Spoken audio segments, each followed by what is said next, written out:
СЈО, ВДИ, не опозит. Крајно време после 17 години и ДУИ да замине во опозиција. Уцени нема да прифаќаме од никој. Затоа да одат во опозиција. Темелеше кампања на тоа дека ДУИ е криминална партија, треба да оди во опозиција да се реформира и не се согласуваше за прв албанец премиер. Ама апетитите за фотели ги совладаа и него и неговите сопартијци.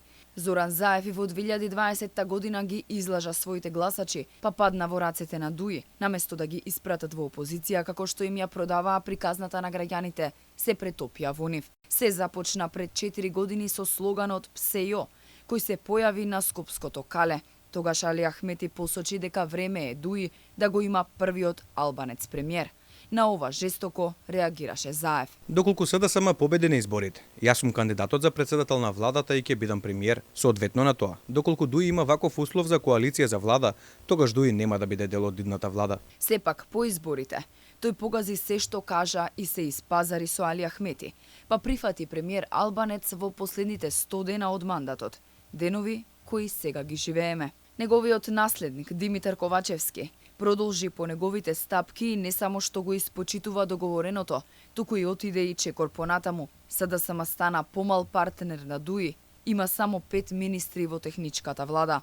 Тоа што Талат Џафери дојде на чело на владата е само продолжување на поданичката политика на СДСМ во однос на ДУИ, коментираат експертите, според кои целиот 4 годишен мандат се гледало кој ги влече конците. Пред да се именува Талат Џафери за премиер во владата, ДУИ ги имаше надвијателните министерства во владата на поранешниот премиер Димитар Ковачевски.